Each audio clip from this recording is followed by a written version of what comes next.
All right. Good morning, Doug. Today, we want to kill a sacred cow that a lot of people have, and that is the sacred cow of charity and altruism as a great virtue. What have you got to say about that? Yeah, debunking charity and altruism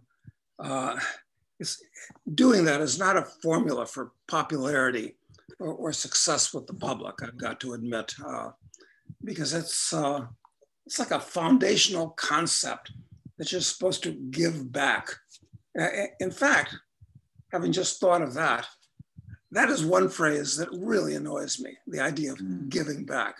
Hey, I've made money, life has been good, I've got to give back.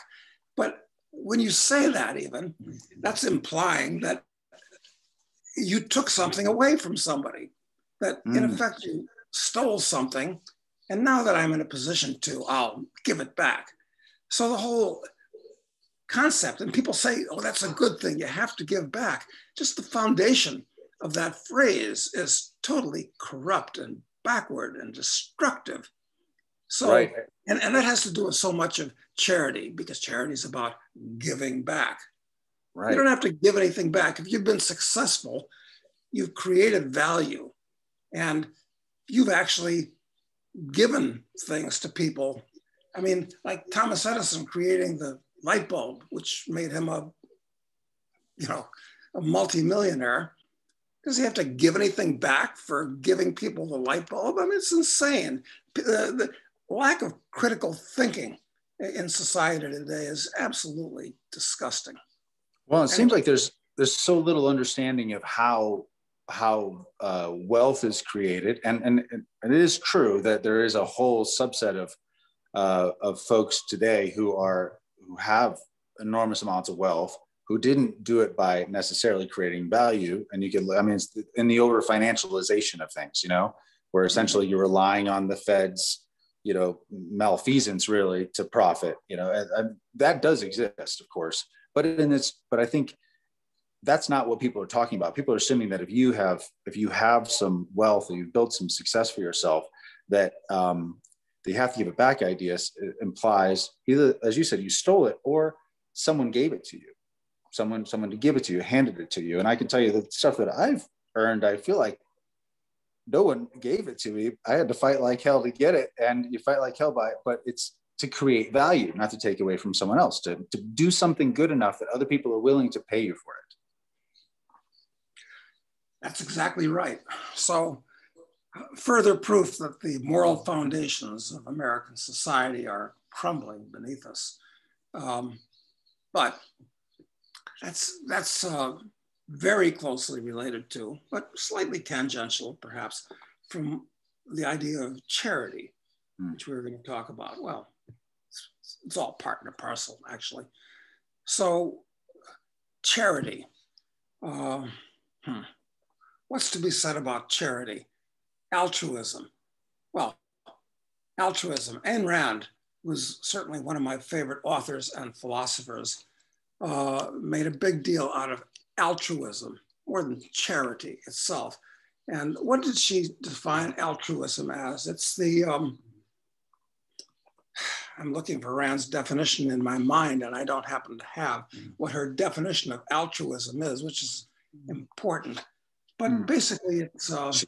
I do have one quote from her that might help. She says, the basic principle of altruism is that man has no right to exist for his own sake, that service to others is the only justification of his existence, and that self-sacrifice is the highest moral duty, virtue, and value. Right. Sacrifice, that's a good word that ties into all of this. And what is sacrifice defined as? Well, it's only a sacrifice if you're giving up a greater good for a lesser good. That's why it hurts, because you're making what we'd call a bad trade. Sacrifice is supposed to hurt. That's the whole nature of sacrifice. And once again, the idea is backward and stupid. You should never give up a greater good for a lesser good. And the idea of sacrifice rationalizes doing that. Very destructive action. So what does altruism mean? I guess it institutionalizes sacrifice in a way, doesn't it? Hmm. It's sacrificing yourself to something which you're told is greater and better. Well, I think there are times when, you know, giving up your life for, or money or whatever for somebody else can make sense. I mean, it can make sense under quite a few circumstances, but it's not a principle of existence. And Well, and that kind of sacrifice, though, Doug, is giving yourself up for something better than you, not giving, which isn't sacrifice, right? Because isn't sacrifice fundamentally giving up yourself for something that's lesser? Like it's a worse. Exactly. Yeah, when you're doing the right thing, you're not giving up something greater for something lesser.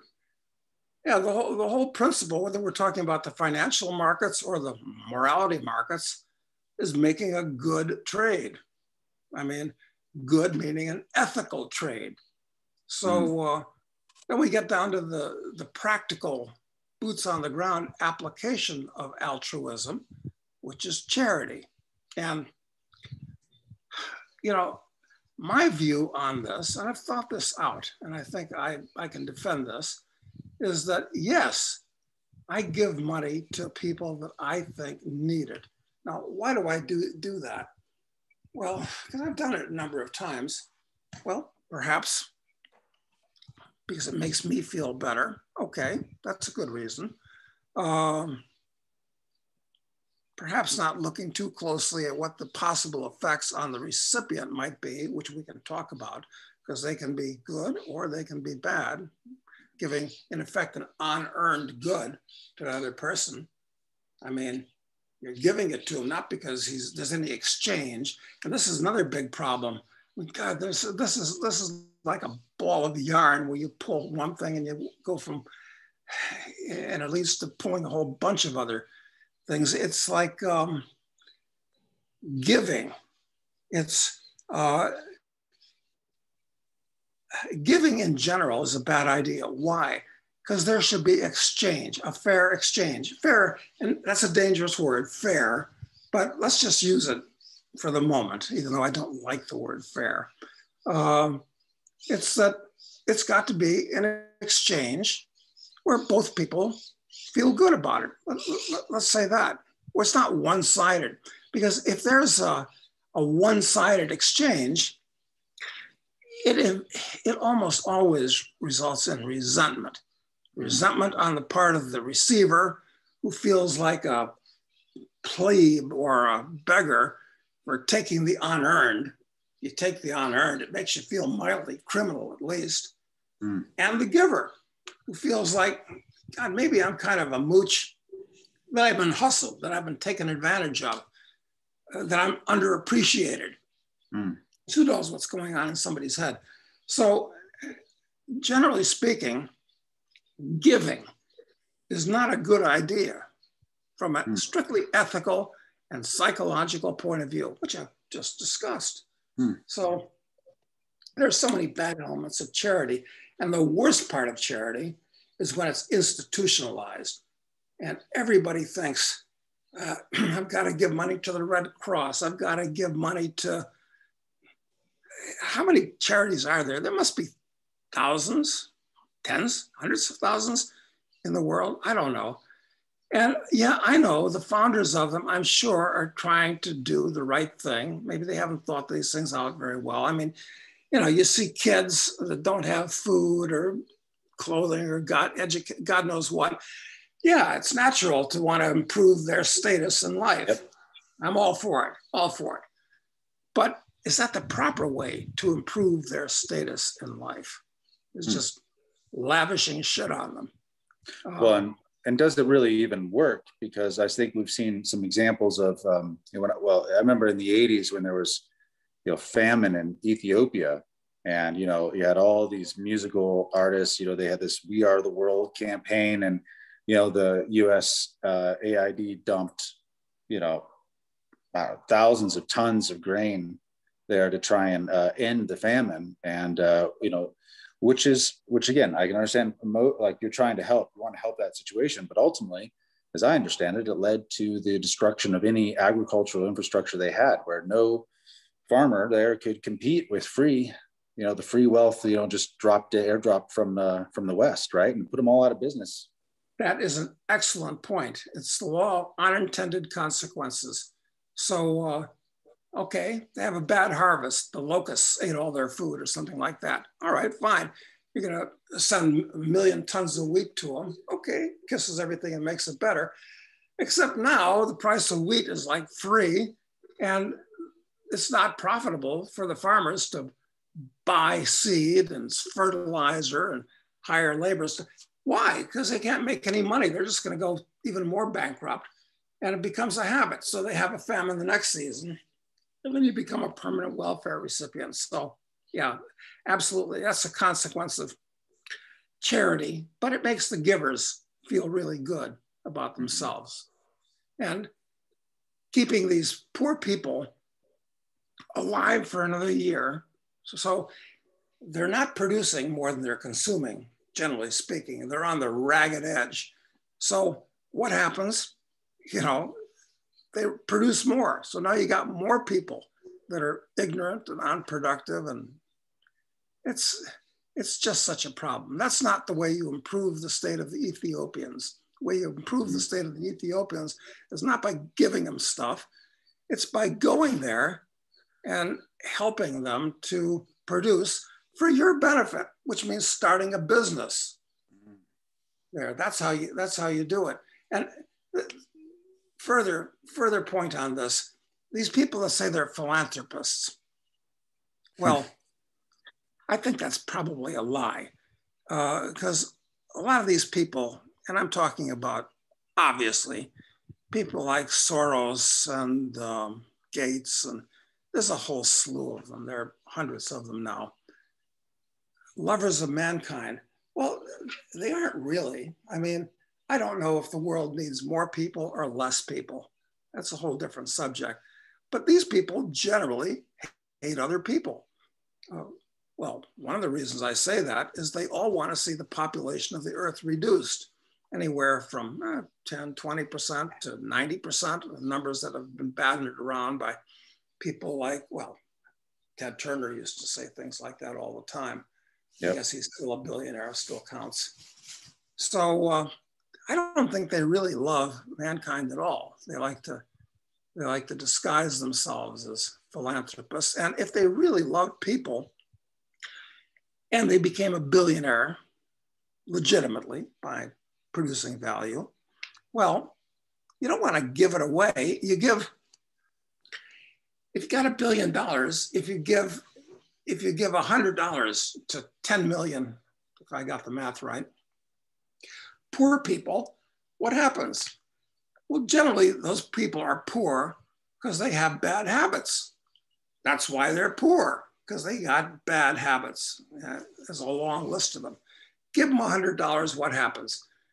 They go out and buy a carton of cigarettes, they take a shot of dope, they do something stupid with it. They bet it on, the numbers game, whatever it might be. So what's happened to the $1 billion that you gave in small increments to these 10 million unworthy people? It's dissipated. The capital is destroyed. Mm-hmm. So that's not benefiting humanity at all.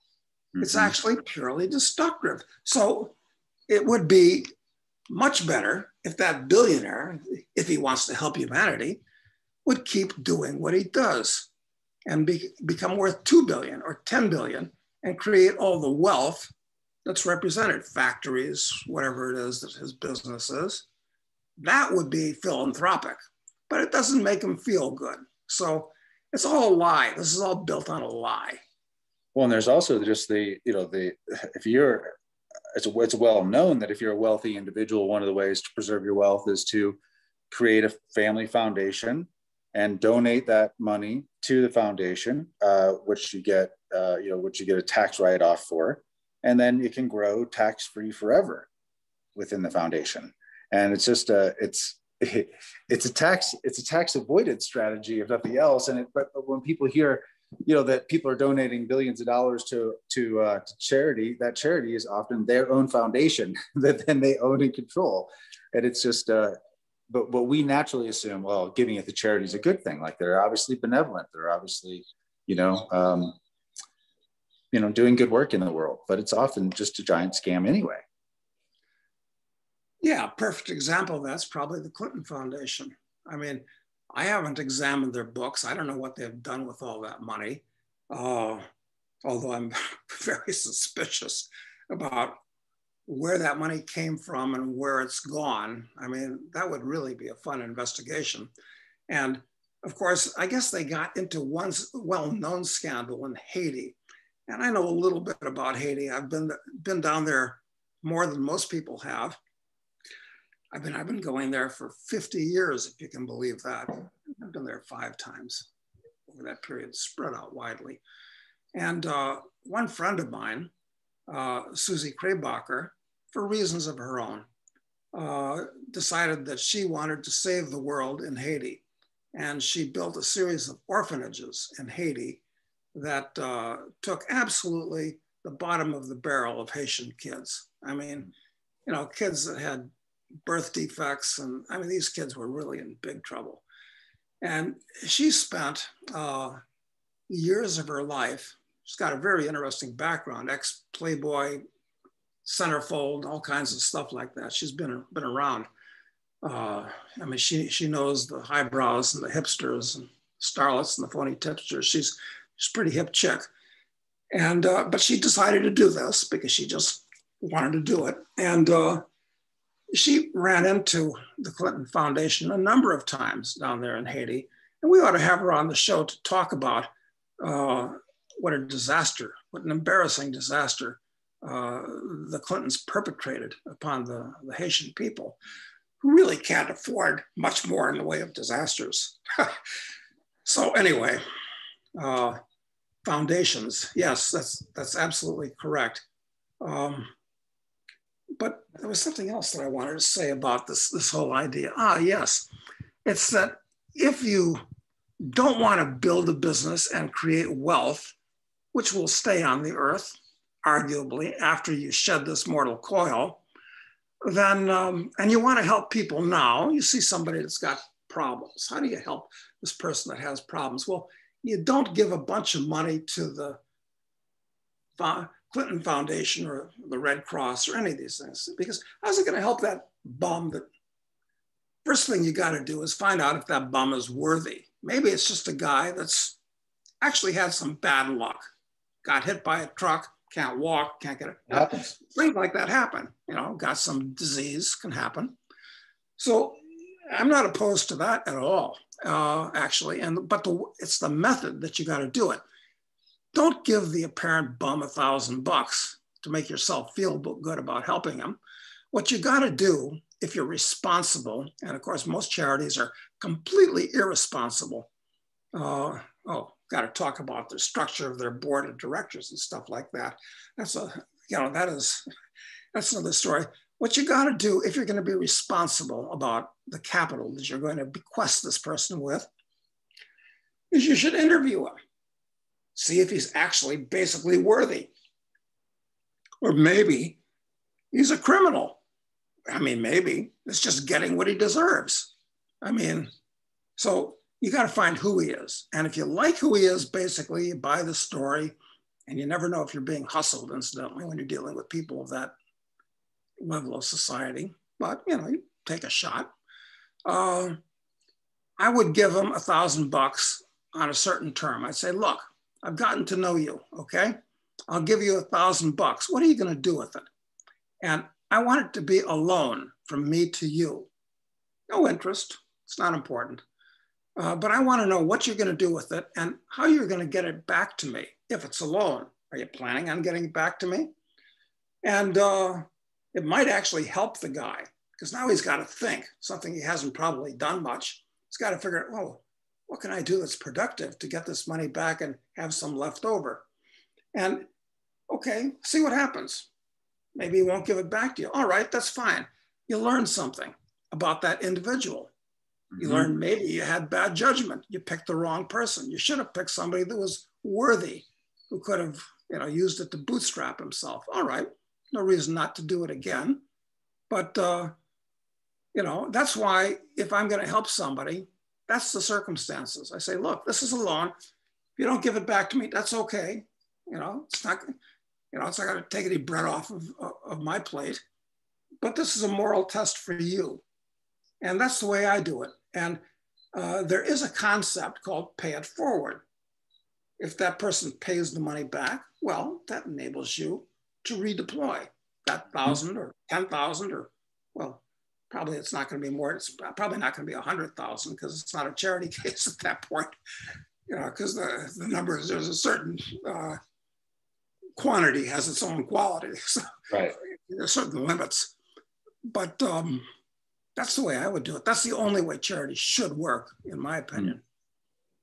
Yeah, I think there's just socially, there's so much value around the idea of charity, and there's so much signaling around it. And you know, I think you know, a lot of times, you know, a lot of the social events that I would get invited to would be to raise money for a certain, you know, for a certain group or whatever. And you know, they do a good job of creating this vibe that this is the right thing to do. And the person who's donating the most is somehow of higher social pecking order.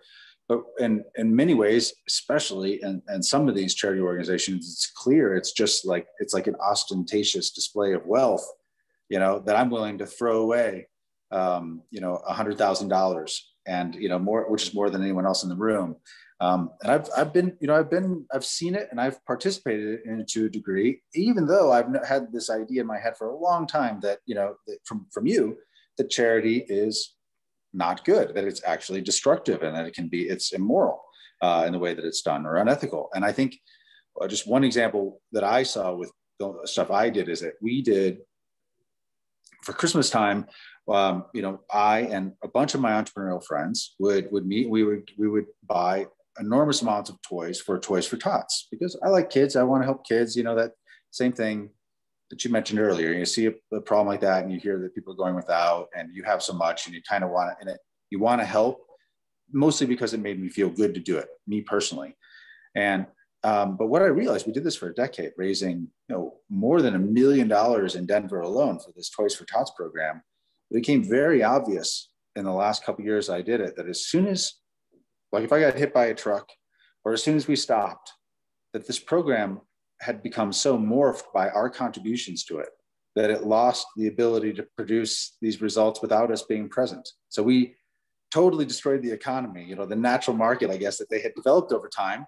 And inevitably, when we pulled the plug, it was going to lead to worse outcomes, you know, in terms of the results of getting kids toys. So it was destructive in the end. Yeah, I know. It's that must be about the road to hell is paved with good intentions and unintended consequences and so forth. Yeah, that's true. But listen, the real big problem with these charities is they become institutionalized. They become gigantic bureaucracies that have their own buildings, and they have dozens, scores, sometimes hundreds of employees that are on salary, and the guys on top are collecting 6 figures, sometimes 7 figures, plus all kinds of fringe benefits. Like, they're well known as big shots, and everybody bows down to worship them because they're a philanthropist and charitable. And, you know, there have been studies that have been done over the years that have determined, well, what percentage of the dollar that I give to charity X actually goes on the ground and helps that poor people, that the poor person that they show in the expensive TV ad. Right. And it's a ridiculously small amount. It's like, in a lot of cases, it's like 10%. It's just a token amount. It just all goes to bureaucrats in these NGOs.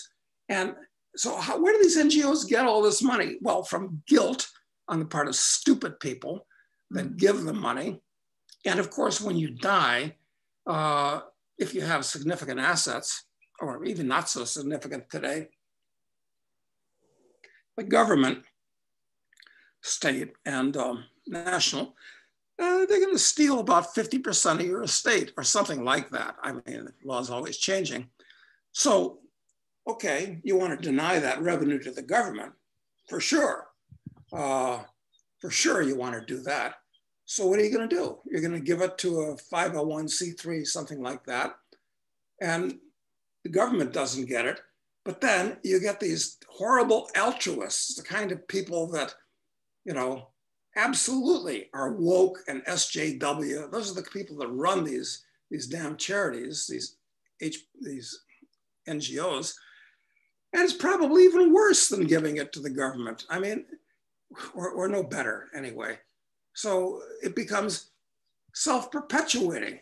It's absolutely horrible. Of course, that leads us to another question is, okay, when you kick the bucket and you have significant assets, well, what should you do with that money? Because you absolutely want to deny it to the state, but you don't want to give it to some damn NGO either. Mm-hmm. So that's another question that we can perhaps talk about. Although I presume most of our listeners are of an age that, they're thinking, hey, when I die, it's going to be a long time from now.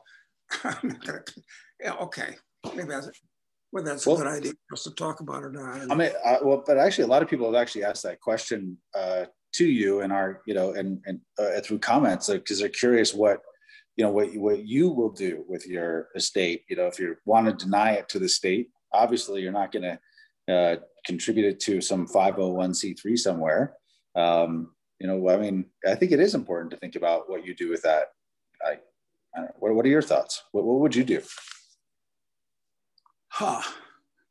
Well, first we got to ask ourselves whether we want to obey the law or not. I mean, all right, there you are. You realize that you're headed for the last roundup. It's imminent. And you've got some assets. What are you going to do? Well, I suppose you can put it into an NGO of some type. If the person who's running the NGO for you is of impeccable character and would do what you would do with the money, all right, that's a solution. I think that's viable. I mean, we live in the real world, and that's a real world solution or problem that has to be dealt with. Okay. I would not give it to a large board of directors, because boards of directors tend to act according to social pressures and act like the lowest common denominator, basically. So eventually a board becomes as stupid as the most stupid person on it, or it tends in that direction, I tend to think. So, if you set up this NGO to deny the state the money, okay, choose one or two people that really get along and share your values totally. Okay, that's a possibility. You want to deny it to the state? Maybe what you do is you sell everything, go to cash, buy a lot of gold coins, and give them to somebody that deserves it, in your opinion. That way, your estate tax is zero. And the government, of course, is going to say, hey, we're looking at your bank accounts and that. Where did all this money go? I mean, you bought some gold coins. Where are they? Hey, I don't know. I'm dead. So where did they go? I mean, that might be a way of solving the problem. I don't know. I think we could probably come up with other. Well, if I recall, that first one you mentioned is a little bit like what happened in your most recent novel, Assassin, right? Isn't that what happened? Where a super wealthy guy ends up leaving, putting stuff in a structure, and ends up leaving a fair portion of that essentially in the charge of Charles Knight. Exactly. That's exactly what he did. So that's the theory that's been put into practice in the novel. And word to the wise, I think people that are listening to this, if you enjoy this, hearing us rap, I'd say you want to buy Assassin, although Speculator is kind of the entrance level drug to the series. It is, but I would just definitely encourage everyone to go and purchase a copy of Assassin. It's available on Audible right now if you like listening to books instead of reading, because it's very timely. It's actually was amazing when it came out that you had incorporated so many of current events in there, including the pandemic and so much more. So I just read it's timely. It's actually becoming quite a problem for John Hunt and I to figure out. The next book is Terrorist, where Charles is accused, or is he really, a terrorist. And I've personally got a lot of views on terrorism as a method of warfare that it'll explore. But I'm afraid things are outrunning. I mean, reality is happening faster than we can write kind of science fiction. So, I mean, just in the next year, the whole world could change totally with these Marxists, cultural Marxists and Bolsheviks in charge of the US government and many of the other world's governments, like Canada, for instance, to start with. Yeah.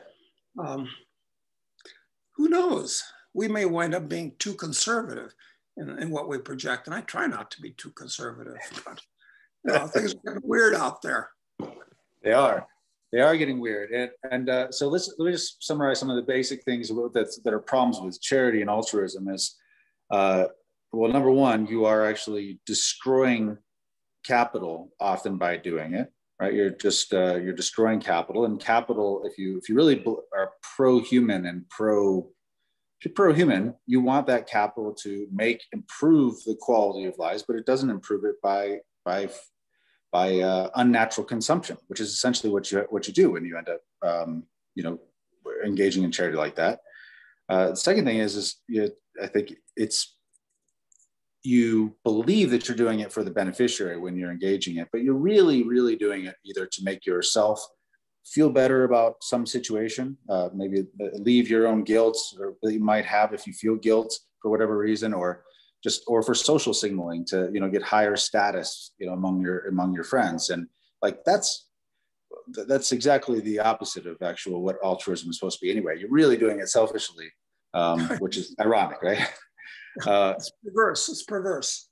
Yeah, and then I guess the other part of it, the third thing to me that stands out that we've talked about is the idea that it basically the second order consequences can be fantastically destructive.